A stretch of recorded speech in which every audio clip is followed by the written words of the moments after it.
But at the outset I want to congratulate the parent. ಯಾಕೆಂದರೆ ಇವ್ರ ಮಗುಗೆ at least confusion ಇದೆ ಅಂದರೆ ಏನರ್ಥ ಅಂದರೆ ಅದು ತನ್ನ ಭವಿಷ್ಯದ ಬಗ್ಗೆ ಆಲೋಚನೆಗಳು ಮಾಡ್ತಾ ಇದೆ ಅಂತ. ಇವತ್ತು ಮಾರ್ಕೆಟಲ್ಲಿ ಯಾವ್ಯಾವ ಥರ ಕೋರ್ಸ್ಗಳಿದೆ, ಯಾವ್ಯಾವ ಥರ ಕರಿಯರ್ ಇದೆ, ಇದ್ರ ಬಗ್ಗೆ ಅವೇರ್ನೆಸ್ ಇರೋದಿಲ್ಲ.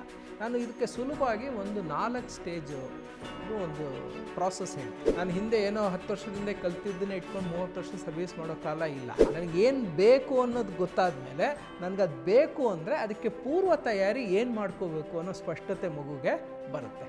ಅದೇನು ಬೇಕು ಅನ್ನೋದು ಬಂದಮೇಲೆ ಅದಕ್ಕೊಂದು ಪ್ಲ್ಯಾನ್ ಹಾಕ್ಕೋಬೇಕು ಮತ್ತು ಅದನ್ನು ಇಂಪ್ಲಿಮೆಂಟ್. ಅವ್ಳಿಗೆ ಏನು ಬೇಕು ಅನ್ನೋದೇ ಗೊಂದಲ ಇದೆ ಅಂದರೆ ಇದಕ್ಕೆ ನಮ್ಮ ಮಾಡರ್ನ್ ಸೈನ್ಸ್ ಹಾಗೂ ಸೈಕಾಲಜಿ ಒಂದು ಒಳ್ಳೆಯ ನಮಗೆ ಅಸ್ತ್ರ ಕೊಟ್ಟಿದೆ. ಅದು ಸೈಕೋಮೆಟ್ರಿಕ್ ಅಸೆಸ್ಮೆಂಟ್ ಅಂತ. ಏನು ಕೋರ್ಸ್ ಮಾಡಬೇಕು, ಯಾವ ಸಬ್ಜೆಕ್ಟ್ಸ್ ಓದಬೇಕು, ಏನು ಸ್ಪೆಷಲೈಸೇಷನ್ನು ಮಾಡಬೇಕು ಮತ್ತು ಯಾವ್ಯಾವ ಸ್ಕಿಲ್ ಸೆಟ್ ನಾನು ಬೆಳೆಸ್ಕೋಬೇಕು ಮತ್ತು ಎಲ್ಲದಕ್ಕಿಂತ ಮುಖ್ಯವಾಗಿ ಮಕ್ಕಳಿಗೆ ತಯಾರಿಗೆ ಏನು ಮಾಡಬೇಕು ಅದ್ರ ಪ್ರಕಾರ ನೀವು ತಯಾರಿ ಮಾಡ್ಕೊಂಬಿಟ್ರೆ you will obviously get good rank. ಒಳ್ಳೆ ರ್ಯಾಂಕ್ ಬಂದರೆ ನಿಮ್ಗೆ ಬೇಕಾಗಿರೋಂಥ ಕಾಲೇಜ್ ನೀವು ಸೇರ್ಕೋಬೋದು. ಹಾಗಾಗಿ ಅಂತ ಮಗುವಿನ ಭವಿಷ್ಯಕ್ಕೆ ಇದು ಒಂದು ಒಳ್ಳೆ ಅಡಿಪಾಯ ನೀವು ಹಾಕ್ಕೊಟ್ಟಾಗೆ ಆಗುತ್ತೆ.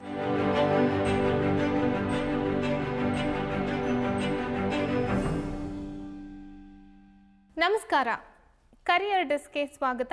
ನಾನು ಶಾಲಿನಿ ಮಂಜುನಾಥ್. ವೀಕ್ಷಕರೇ, ನಮಗೆ ಒಂದು ಪ್ರಶ್ನೆ ಬಂದಿದೆ. ಏನಂತ ಹೇಳಿದ್ರೆ, ಒಬ್ಬರು ಪೇರೆಂಟ್ ಕಳಿಸಿರುವಂಥ ಪ್ರಶ್ನೆ, ನನ್ನ ಮಗಳು SSLC ಓದ್ತಾ ಇದ್ದಾಳೆ, ಇನ್ನೇನೋ ಎಕ್ಸಾಮ್ ಕೂಡ ಮುಗಿಯುತ್ತೆ, ಆದರೆ ನಾವು ಹೇಳುವಂಥ ಕಾಂಬಿನೇಷನ್ನ ಅವಳು ತೊಗೊಳಕ್ಕೆ ರೆಡಿ ಇಲ್ಲ. ಅದ್ರ ಜೊತೆಗೆ ಆಕೆ ಯಾವ ಕಾಂಬಿನೇಷನ್ ತೊಗೊಳ್ಬೇಕು ಅನ್ನೋದ್ರ ಬಗ್ಗೆ ಆಕೆಗೂ ಕ್ಲಾರಿಟಿ ಇಲ್ಲ. ಏನು ಮಾಡೋದು? ಈ ಒಂದು ಗೊಂದಲದಿಂದ ನಾವು ಹೊರಗಡೆ ಬರಬೇಕು. ಸೊ ನಿಮ್ಮ ಸಜೆಷನ್ ಏನು? ಯಾವ ರೀತಿ ನೀವು ನಮಗೆ ಹೆಲ್ಪ್ ಮಾಡ್ತೀರಾ ಅಂತ ಹೇಳಿ ಒಂದು ಪ್ರಶ್ನೆಯನ್ನು ಕೇಳಿದ್ದಾರೆ. ಸೊ ಹಾಗಾಗಿ ಈ ಒಂದು ಪ್ರಶ್ನೆಗೆ ಉತ್ತರವನ್ನು ಕೊಡೋದಕ್ಕೆ ಎಂದಿನಂತೆ ನಮ್ಮ ಕರಿಯರ್ ಡೆಸ್ಕ್ ಕಾರ್ಯಕ್ರಮದಲ್ಲಿದ್ದಾರೆ ಮೈ ಕರಿಯರ್ ಲ್ಯಾಬ್ನ ಫೌಂಡರ್ ಹಾಗೂ career counsellor professor Shankar Bellur ಅವರು. ಬನ್ನಿ, ಅವರನ್ನ ಕಾರ್ಯಕ್ರಮಕ್ಕೆ ಸ್ವಾಗತಿಸೋಣ. ಸರ್, ಕಾರ್ಯಕ್ರಮಕ್ಕೆ ಸ್ವಾಗತ. ನಮಸ್ಕಾರ ಸರ್. ಇತ್ತೀಚೆಗೆ ಅಂತಲ್ಲ, ಹೆಚ್ಚಾಗಿ ನೋಡೋದಾದರೆ ಪೇರೆಂಟ್ಸ್ ಮತ್ತು ಮಕ್ಕಳ ನಡುವೆ ಯಾವಾಗ್ಲೂ ಈ ಒಂದು ಡಿಸ್ಕಷನ್ ನಡೀತಾನೆ ಇರುತ್ತೆ. ಡಿಸ್ಕಷನ್ ಅಂತಲೂ ಹೇಳೋಕ್ಕಾಗಲ್ಲ, ಯಾಕಂದರೆ ಪೇರೆಂಟ್ಸ್ ಮಾತನ್ನು ಮಕ್ಕಳು ಕೇಳಿಸ್ಕೊಳ್ತಾ ಇರಲ್ಲ, ಮಕ್ಕಳು ಮಾತನ್ನು ಪೇರೆಂಟ್ಸ್ ಕೇಳಿಸ್ಕೊಳ್ತಾ ಇರಲ್ಲ. ಸೊ ಮಗುಗೆ ಏನು ಅನಿಸುತ್ತೆ, ನನ್ನ ಮಾತನ್ನು ಕನ್ಸಿಡರ್ ಮಾಡ್ತಿಲ್ಲ ಅಂತ ಅವ್ರಿಗೆ ಅನಿಸುತ್ತೆ. ಪೇರೆಂಟ್ಸ್ಗೆ ಇವನಿಗೆ ಕ್ಲಾರಿಟಿ ಇಲ್ಲ, ನಾವೇನು ಹೇಳೋಣ ಅಂತ. ಸೊ ಹಾಗಾಗಿ ಒಂದು ಪ್ರಶ್ನೆ ಬಂದಿದೆ. ಒಬ್ಬರು ಮಗಳಿಗೆ ಇದೇ ರೀತಿಯಾದಂಥ ಗೊಂದಲ ಇದೆ. ಪೇರೆಂಟ್ಸ್ ಮಾತನ್ನು ಕೇಳ್ತಾ ಇಲ್ಲ, ಯಾವ ಕಾಂಬಿನೇಷನ್ ಬೇಕು ಅಂತ ಕೇಳಿದ್ರೆ ಇವನ್ ಆಕೆಗೂ ಕ್ಲಾರಿಟಿ ಇಲ್ಲ. ನಾನು ನೆಕ್ಸ್ಟ್ ಏನು ಕೋರ್ಸ್ ಮಾಡಬೇಕು, ಎಲ್ಲಿ ಹೋಗಬೇಕು, ಏನು ಓದಬೇಕು ಅನ್ನೋದ್ರ ಬಗ್ಗೆ. ಇದ್ರ ಬಗ್ಗೆ ಒಂದು ಮೆಸೇಜನ್ನು ಕೊಡಿ. ಇದು ತುಂಬ ಟಿಪಿಕಲ್ ಸಮಸ್ಯೆ. ಇದು ನಾವು ಸಮಾಜದಲ್ಲಿ ಏನು ನೋಡ್ತಿದ್ದೀವಲ್ಲ, ಇದಕ್ಕೆ ಕಾರಣ ಏನು ಅಂದರೆ ಹಿಂದಿನ ಜನ್ರೇಷನ್ಗೆ ಹೋಲಿಸಿದ್ರೆ ಈಗಿನ ಮಕ್ಕಳಿಗೆ ಆಯ್ಕೆಗಳು ಜಾಸ್ತಿ ಇದೆ. ಹೌದು. ಒಂದು ಕೋರ್ಸ್, ಅಕಾಡೆಮಿಕ್ ಕೋರ್ಸ್ಗಳು ಜಾಸ್ತಿ ಆಗಿದೆ. ಕರಿಯರ್ ದೃಷ್ಟಿಯಿಂದನೂ ಹಲವಾರು ಹೊಸ ಹೊಸ ಕರಿಯರ್ಗಳು ಶುರು ಆಗಿದೆ ಮಾರ್ಕೆಟಲ್ಲಿ. ಹಾಗಾಗಿ ಗೊಂದಲ, ಆಯ್ಕೆ ಜಾಸ್ತಿ ಆದಾಗ ಗೊಂದಲ ಆಗೋದು ಸಹಜ. But at the outset I want to congratulate the parent. ಯಾಕೆಂದರೆ ಇವ್ರ ಮಗುಗೆ ಅಟ್ಲೀಸ್ಟ್ ಕನ್ಫ್ಯೂಷನ್ ಇದೆ ಅಂದರೆ ಏನರ್ಥ ಅಂದರೆ ಅದು ತನ್ನ ಭವಿಷ್ಯದ ಬಗ್ಗೆ ಆಲೋಚನೆಗಳು ಮಾಡ್ತಾ ಇದೆ ಅಂತ. ಹೌದು. ನಾನು ಸುಮಾರು ಮಕ್ಕಳಲ್ಲಿ ನೋಡ್ತೀನಿ, ಏನಾಗಬೇಕು ಅಂದರೆ ಏನೂ ಹೇಳೋದಿಲ್ಲ, ಬ್ಲ್ಯಾಂಕ್ ಇರ್ತಾರೆ, ಇಲ್ಲ ಇಂಡಿಫ್ರೆಂಟ್ ಆಗಿರ್ತಾರೆ, ಏನಾದರೂ ಪರವಾಗಿಲ್ಲ ಅನ್ನೋ ರೀತಿ ಇರ್ತಾರೆ. ಅಟ್ಲೀಸ್ಟ್ ಈ ಮಗು ತನ್ನ ಭವಿಷ್ಯದ ಬಗ್ಗೆ ಯೋಚನೆ ಮಾಡ್ತಿದೆ ಅಂದರೆ ಅಲ್ಲಿಗೆ she serious about her career ಅನ್ನೋದು. ಹಾಗಾಗಿ ನಾನು ಕಂಗ್ರ್ಯಾಚುಲೇಷನ್ಸ್ ಹೇಳಿದ ಪೇರೆಂಟ್ಸ್ಗೆ. ಇಲ್ಲಿ ಪೇರೆಂಟ್ಸ್ಗೆ ಒಂದು ಮಾತು ಹೇಳೋಕ್ಕೆ ಇಷ್ಟಪಡ್ತೀನಿ, ನೀವು ಮಗುವಿನ ಪರವಾಗಿ ಆಯ್ಕೆ ಮಾಡೋದು ಸರಿ ಇಲ್ಲ.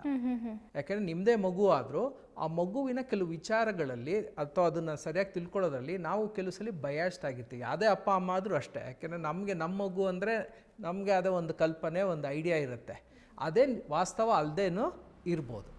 ಮತ್ತು ಮಗುಗೆ ಮುಖ್ಯವಾಗಿ ಸಮಸ್ಯೆ ಏನಾಗುತ್ತೆ ಅಂದರೆ ಒಂದು ಅವೇರ್ನೆಸ್ ಕೊರತೆ ಇದೆ. ಇವತ್ತು ಮಾರ್ಕೆಟಲ್ಲಿ ಯಾವ್ಯಾವ ಥರ ಕೋರ್ಸ್ಗಳಿದೆ, ಯಾವ್ಯಾವ ಥರ ಕರಿಯರ್ ಇದೆ, ಇದ್ರ ಬಗ್ಗೆ ಅವೇರ್ನೆಸ್ ಇರೋದಿಲ್ಲ. ನಾನು ಇದಕ್ಕೆ ಸುಲಭವಾಗಿ ಒಂದು 4 ಸ್ಟೇಜು ಒಂದು ಪ್ರಾಸೆಸ್ ಹೇಳ್ತೀನಿ. ಮೊದಲನೇ ಸ್ಟೇಜಲ್ಲಿ ಏನು ಮಾಡಬೇಕು, ಮಕ್ಕಳನ್ನು ಸರಿಯಾದ ರೀತಿಯಲ್ಲಿ ಅರ್ಥ ಮಾಡ್ಕೋಬೇಕು. ಅಂದರೆ ಅವರ ವ್ಯಕ್ತಿತ್ವ ಮತ್ತು ಅವರ ಆ್ಯಪ್ಟಿಟ್ಯೂಡು ಮತ್ತು ಆಸಕ್ತಿ, ಈ 3 ವಿಚಾರನ ಕರೆಕ್ಟಾಗಿ ಅರ್ಥ ಮಾಡ್ಕೋಬೇಕು. ಇದು ಅರ್ಥ ಮಾಡ್ಕೊಳ್ಳೋದು ಯಾಕೆ ಅಂದರೆ ಆವಾಗ ಮಗುಗೆ ಮುಂದೆ ಏನು ಬೇಕು ಅನ್ನೋದು ಒಂದು ಸ್ಪಷ್ಟತೆ ಸಿಗುತ್ತೆ. ನಾನು ಇದಾಗಬೇಕು, ಉದಾಹರಣೆಗೆ ನಾನು ಮೆಡಿಕಲ್ ಫೀಲ್ಡ್ ಹೋಗಬೇಕು, ಅಥವಾ ನಾನು ಟೆಕ್ನಾಲಜಿ ಫೀಲ್ಡ್ ಹೋಗಬೇಕು, ಇಲ್ಲ ನಾನು ಲೀಗಲ್ ಸರ್ವಿಸ್ಗೆ ಹೋಗಬೇಕು, ಇಷ್ಟಾರ ಒಂದು ಸ್ಪಷ್ಟತೆ ಮಗುಗೆ ಬರಬೇಕು. ಹೌದು ಹೌದು. ಇದು ಬಂತು ಅಂದ ತಕ್ಷಣ then it becomes very easy for the kid to choose what next ಅಂತ in terms of academic course. So ಎರಡನೇ ಸ್ಟೆಪ್ ಏನಾಗುತ್ತೆ, ಮುಂದೆ ಏನು ಮಾಡಬೇಕು ಅದು ಎಲ್ಲಿದೆ, ಯಾವ ಕಾಲೇಜ್ ಚೆನ್ನಾಗಿದೆ, ಯಾವ ಕೋರ್ಸ್ ಚೆನ್ನಾಗಿದೆ, ಈ ಆಯ್ಕೆ ಮಾಡ್ಕೊಂಡು. ಮೂರನೇದೇನು ಅಂದರೆ ನಾನು ಅಲ್ಲಿಗೆ ಹೋಗಬೇಕು ಅಂದರೆ ಮಧ್ಯದಲ್ಲಿ ಕೆಲವು ಫಾರ್ಮಾಲಿಟೀಸ್ ಇರುತ್ತೆ. ಉದಾಹರಣೆಗೆ ಈಗ ನಾನು IITನಲ್ಲಿ BTech ಮಾಡಬೇಕು ಅಂದರೆ ಎಲ್ರಿಗೂ ಗೊತ್ತು 12th ಸ್ಟ್ಯಾಂಡರ್ಡ್ ಅಥವಾ ಸೆಕೆಂಡ್ PUC ಆದಮೇಲೆ ನಾನು IIT ಜಾಯಿಂಟ್ ಎಂಟ್ರೆನ್ಸ್ ಎಕ್ಸಾಮ್ ತೊಗೋಬೇಕು. ಅಥವಾ ನಾನು ಲೀಗಲ್ ಸರ್ವಿಸ್ಗೆ ಹೋಗಬೇಕು, ಒಳ್ಳೆ B ಸ್ಕೂಲಲ್ಲಿ ಅಡ್ಮಿಷನ್ ತೊಗೋಬೇಕು ಅಂದರೆ CLAT ಅಂತ ಒಂದು ಎಂಟ್ರೆನ್ಸ್ ಎಕ್ಸಾಮ್ ಇದೆ. ಅಥವಾ ನಾನು ಒಬ್ಬ ಕಾಸ್ಟ್ ಅಕೌಂಟೆಂಟ್ ಆಗಬೇಕು ಅಥವಾ ನಾನು ಚಾರ್ಟೆಡ್ ಅಕೌಂಟೆಂಟ್ ಆಗಬೇಕು ಅಂದರೆ ಅದರದ್ದೇ ಆದ ಎಂಟ್ರೆನ್ಸ್ ಎಕ್ಸಾಮ್ಸ್ ಇರುತ್ತೆ. ಹಾಗಾಗಿ ಈ ಸ್ಪಷ್ಟತೆ ಬರುತ್ತೆ. ಅಂದರೆ ಒಂದು ಪ್ಲ್ಯಾನ್ ಮಾಡ್ಕೋಬೋದು, ತಯಾರಿ ಆಗಬೇಕು. ಎಕ್ಸಾಕ್ಟ್ಲಿ, ನನಗೇನು ಬೇಕು ಅನ್ನೋದು ಗೊತ್ತಾದ ಮೇಲೆ ನನಗದು ಬೇಕು ಅಂದರೆ ಅದಕ್ಕೆ ಪೂರ್ವ ತಯಾರಿ ಏನು ಮಾಡ್ಕೋಬೇಕು ಅನ್ನೋ ಸ್ಪಷ್ಟತೆ ಮಗುಗೆ ಬರುತ್ತೆ. ಅದೇನು ಬೇಕು ಅನ್ನೋದು ಬಂದಮೇಲೆ ಅದಕ್ಕೊಂದು ಪ್ಲ್ಯಾನ್ ಹಾಕ್ಕೋಬೇಕು ಮತ್ತು ಅದನ್ನು ಇಂಪ್ಲಿಮೆಂಟ್ ಮಾಡಬೇಕು. ಈ ಥರ ಮಾಡ್ಕೊಂಡ್ರೆ ಅಂತ ಸುಮಾರು ಗೊಂದಲಗಳು ಮಕ್ಕಳಿಗೆ ಬರೋದೇ ಇಲ್ಲ. ಇಲ್ಲಿ ಒಂದು ಪ್ರಶ್ನೆ ಏನು ಬರ್ಬೋದು ಅಪ್ಪ ಅಮ್ಮಂಗೆ, ಸರ್ ಅವರ ವ್ಯಕ್ತಿತ್ವ ಆಗಲಿ, ಅವರ ಅಬಿಲಿಟಿ ಅಥವಾ ಆ್ಯಪ್ಟಿಟ್ಯೂಡ್ ಅಂತ ಏನು ಸೈಕಾಲಜಿಲಿ ಹೇಳ್ತಾರೆ, ಅಥವಾ ಅವರ ಆಸಕ್ತಿಗಳಾಗಲಿ ನಮಗೆ ಸರಿಯಾಗಿ ಗೊತ್ತಿಲ್ಲ, ಅಥವಾ ನಮ್ಗೆ ಅಲ್ಲೇ ಗೊಂದಲ ಇದೆ, ಅವ್ಳಿಗೆ ಏನು ಬೇಕು ಅನ್ನೋದೇ ಗೊಂದಲ ಇದೆ ಅಂದರೆ ಇದಕ್ಕೆ ನಮ್ಮ ಮಾಡರ್ನ್ ಸೈನ್ಸ್ ಹಾಗೂ ಸೈಕಾಲಜಿ ಒಂದು ಒಳ್ಳೆಯ ನಮಗೆ ಅಸ್ತ್ರ ಕೊಟ್ಟಿದೆ. ಅದು ಸೈಕೋಮೆಟ್ರಿಕ್ ಅಸೆಸ್ಮೆಂಟ್ ಅಂತೀವಿ. ನೀವು ನಂತರ ಯಾವುದೇ ಕರಿಯರ್ ಕೌನ್ಸಿಲರ್ ಹತ್ರ ಹೋದ್ರೂ ಈ ಸೈಕೋಮೆಟ್ರಿಕ್ ಅಸೆಸ್ಮೆಂಟ್ ಮಾಡ್ತಾರೆ. ಈ ಅಸೆಸ್ಮೆಂಟಲ್ಲಿ ಇದೆಲ್ಲ ವಿಚಾರಗಳು ಸ್ಪಷ್ಟವಾಗಿ ಬರುತ್ತೆ. ಇಷ್ಟೇ ಅಲ್ಲದೆ ಮಗುಗೆ ಕರಿಯರ್ ಇಂಟ್ರೆಸ್ಟ್ ಮತ್ತು ಕರಿಯರ್ ಮೋಟಿವೇಶನ್ಸ್ ಏನಿದೆ ಅನ್ನೋದು ಗೊತ್ತಾಗುತ್ತೆ. ಯಾಕೆ ನಾವು ಇಂಟ್ರೆಸ್ಟ್ ಬಗ್ಗೆ ಸೈಕಾಲಜಿಲಿ ಜಾಸ್ತಿ ಮಹತ್ವ ಕೊಡ್ತಾರೆ ಅಂದರೆ ಈಗಿನ ಜನ್ರೇಷನ್ ಅವ್ರಿಗೆ ಅನಿವಾರ್ಯತೆ ಕಮ್ಮಿ. ಹಾಗಾಗಿ ಅವ್ರು ಮುಂದೆ ಏನು ಆಯ್ಕೆ ಮಾಡ್ಕೊತಾರೆ ಅದರಲ್ಲಿ ಅವ್ರಿಗೆ ಆಸಕ್ತಿ ಅನಿವಾರ್ಯ ಇದೆ. ಆಸಕ್ತಿ ಇದ್ದರೆ ಮಕ್ಕಳು ಎಫರ್ಟ್ ಹಾಕ್ತಾರೆ. ಯಾಕೆಂದರೆ ಮುಂದಿನ ಜಾಬ್ ಮಾರ್ಕೆಟ್ ಹೇಗಿದೆ ಅಂದರೆ you have to continuously keep learning. Unlearn relearn is a continuous process. ನಾನು ಹಿಂದೆ ಏನೋ 10 ವರ್ಷದಿಂದ ಕಲ್ತಿದ್ದನ್ನೇ ಇಟ್ಕೊಂಡು 30 ವರ್ಷ ಸರ್ವಿಸ್ ಮಾಡೋ ಕಾಲ ಇಲ್ಲ. ಹಾಗಾಗಿ ನಮಗೆ ಆಸಕ್ತಿ ಇದ್ದರೆ ಮಕ್ಕಳುಗಳು ಕಲಿತಾ ಹೋಗ್ತಾರೆ. ಅದು ಅಕಾಡೆಮಿಕ್ಸ್ ಅಲ್ಲ, ಕರಿಯರ್ ದೃಷ್ಟಿಯಿಂದನೂ. ಹಾಗಾಗಿ ಸೈಕೋಮೆಟ್ರಿಕ್ ಅಸೆಸ್ಮೆಂಟ್ ಮಾಡಿಸ್ಬಿಟ್ರೆ ಅವಾಗ ಏನಾಗುತ್ತೆ, ನಿಮ್ಗೆ ಇದೆಲ್ಲ ಸ್ಪಷ್ಟತೆ ಬಂದ್ಬಿಡುತ್ತೆ. ಯಾಕೆಂದರೆ ಆ ರಿಪೋರ್ಟ್ನಲ್ಲಿ ಈಗ ನನ್ನ ಹತ್ರ ಬಂದರೆ ನಾನು ಒಂದು ಸೈಕೋಮೆಟ್ರಿಕ್ ಅಸೆಸ್ಮೆಂಟ್ ಮಾಡ್ತೀನಿ. ಅದ್ರಲ್ಲಿ ನಾನು ಹೇಳ್ದಂಗೆ ಈ 3 ಅಲ್ದಲ್ಲೇ ಕರಿಯರ್ ಇಂಟ್ರೆಸ್ಟ್, ಮೋಟಿವೇಟರ್ ಮತ್ತು ಅವರ ಲರ್ನಿಂಗ್ ಸ್ಟೈಲ್, ಇದೆಲ್ಲದ್ರ ಬೇಸಿಸ್ ಮೇಲೆ ಅವ್ರಿಗೆ ಸೂಕ್ತವಾದ ಕರಿಯರ್ ಆಯ್ಕೆ ಯಾವುದು ಅನ್ನೋದು ಗೊತ್ತಾಗುತ್ತೆ. ಒಂದ್ಸಲಿ ನಮಗೆ ಕರಿಯರ್ ಆಯ್ಕೆ ಫಿಕ್ಸ್ ಆಗಿಬಿಟ್ರೆ then we can always work backwards. ಆಗಲೇ ಹೇಳ್ದಂಗೆ ಏನು ಕೋರ್ಸ್ ಮಾಡಬೇಕು, ಯಾವ ಸಬ್ಜೆಕ್ಟ್ಸ್ ಓದಬೇಕು, ಏನು ಸ್ಪೆಷಲೈಸೇಷನ್ನು ಮಾಡಬೇಕು, ಮತ್ತು ಯಾವ್ಯಾವ ಸ್ಕಿಲ್ ಸೆಟ್ ನಾನು ಬೆಳೆಸ್ಕೋಬೇಕು, ಮತ್ತು ಎಲ್ಲದಕ್ಕಿಂತ ಮುಖ್ಯವಾಗಿ ಮಕ್ಕಳಿಗೆ ತಯಾರಿಗೆ ಏನು ಮಾಡಬೇಕು ಅನ್ನೋದು. ಈಗ ನಾನು ಎಷ್ಟೋ ಸಲ ಏನಾಗುತ್ತೆ, ಮಕ್ಕಳು ಸೆಕೆಂಡ್ PUC ಆದಮೇಲೆ ರಿಯಲೈಸ್ ಮಾಡ್ಕೊತಾರೆ, ಸೈನ್ಸ್ ಓದಿರ್ತಾರೆ, ನಂಗೆ ಸೈನ್ಸ್ ಬೇಡ, ನಾನು ಲಾಯರ್ ಆಗಬೇಕು ಅಂತ. ಹೌದು. ಅವಾಗ ಅವ್ರಿಗೇನಂತೆ ಕ್ಲಾಟ್ ಎಕ್ಸಾಮ್ ಬರೋಕ್ಕೆ ತುಂಬ ಕಮ್ಮಿ ಟೈಮ್ ಇರುತ್ತೆ. ಅಥವಾ ಇನ್ಯಾರೋ ಓದೋರಿಗೆ ಅವ್ರಿಗೆ ಅನ್ಸುತ್ತೆ ನಾನು ಚಾರ್ಟೆಡ್ ಅಕೌಂಟೆಂಟ್ ಆಗಬೇಕು ಅಂತ. CA ಆಗಬೇಕು ಅಂದರೆ ನೀವು CA ಫೌಂಡೇಶನ್ ಕೋರ್ಸ್ ತಯಾರಿ ಮಾಡಬೇಕು. ಎಷ್ಟೋ ಸಲ ಒಂದು ಕಾಂಬಿನೇಷನ್ ಜಾಯ್ನ್ ಆಗಿ ಮತ್ತೆ ಒಂದು ವರ್ಷ ಹೋದ್ರೂ ಪರವಾಗಿಲ್ಲ ಅಂತ ಹೇಳಿ ಮತ್ತೆ ರೀಜಾಯ್ನ್ ಆಗಿರ್ತಾರೆ ಬೇರೆ ಕಾಂಬಿನೇಷನ್. ಎಕ್ಸಾಕ್ಟ್ಲಿ. ಯು ಟರ್ನ್ ತಗೊಂತಾರಲ್ಲ, ಇದು 2 ಥರದ ಎಫೆಕ್ಟ್ ಆಗುತ್ತೆ. ಒಂದು ಅವ್ರಿಗೆ 1 ವರ್ಷ ಲಾಸ್ ಆಗುತ್ತೆ, ಮತ್ತು ಅದಕ್ಕಿಂತ ಮುಖ್ಯವಾಗಿ ಕೆಲವು ಮಕ್ಕಳಲ್ಲಿ ನಾನು ನೋಡಿದ್ದೀನಿ ಕಾನ್ಫಿಡೆನ್ಸ್ ಕಮ್ಮಿ ಆಗುತ್ತೆ. ಹೌದು.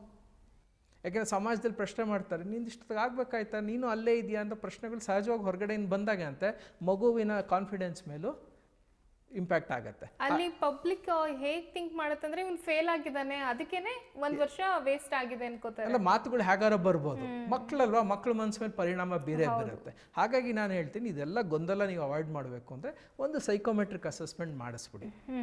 ಅವಾಗ ನಿಮಗೆ ಸ್ಪಷ್ಟತೆ ಬರುತ್ತೆ ಯಾವ ದಿಕ್ಕಿನಲ್ಲಿ ನೀವು ಯೋಚನೆ ಮಾಡಬೇಕು ಅನ್ನೋದು. ಆಮೇಲೆ ಅದರಲ್ಲಿ ಎಕ್ಸಾಕ್ಟ್ ಕರಿಯರ್ ಯಾವ್ದು ಬೇಕು ಅನ್ನೋದು ಮಗು ಆಯ್ಕೆ ಮಾಡ್ಕೊಳ್ಳಿ. ಒಂದ್ಸಲಿ ಅದು ಆಯ್ಕೆ ಫಿಕ್ಸ್ ಆಗಿಬಿಟ್ಮೇಲೆ ನಾವು ಅಲ್ಲಿಂದ ಹಿಂದಕ್ಕೆ ವಿ ಕ್ಯಾನ್ ವರ್ಕ್ ಬ್ಯಾಕ್ವರ್ಡ್ಸ್. ಕರೆಕ್ಟಾಗಿ ಒಂದು ಪ್ಲ್ಯಾನ್ ಮಾಡ್ಕೋಬೋದು. ಮತ್ತು ನಿಮಗೆ 2 ವರ್ಷ 11th and 12th ಏನಿರುತ್ತಲ್ಲ, ಅಥವಾ PUC first PUC second PUC, ಈ 2 ವರ್ಷದಲ್ಲಿ ನೀವು ಯಾವ ಕಾಂಪಿಟೇಟಿವ್ ಎಕ್ಸಾಮ್ ತಯಾರು ಮಾಡ್ಕೋಬೇಕು ಅನ್ನೋದು ನಿಮ್ಗೆ ಗೊತ್ತಿರುತ್ತೆ. ಓಕೆ. ಅದ್ರ ಪ್ರಕಾರ ನೀವು ತಯಾರಿ ಮಾಡ್ಕೊಂಬಿಟ್ರೆ you will obviously get good rank. ಒಳ್ಳೆ ರ್ಯಾಂಕ್ ಬಂದರೆ ನಿಮ್ಗೆ ಬೇಕಾಗಿರೋಂಥ ಕಾಲೇಜ್ ನೀವು ಸೇರ್ಕೋಬೋದು.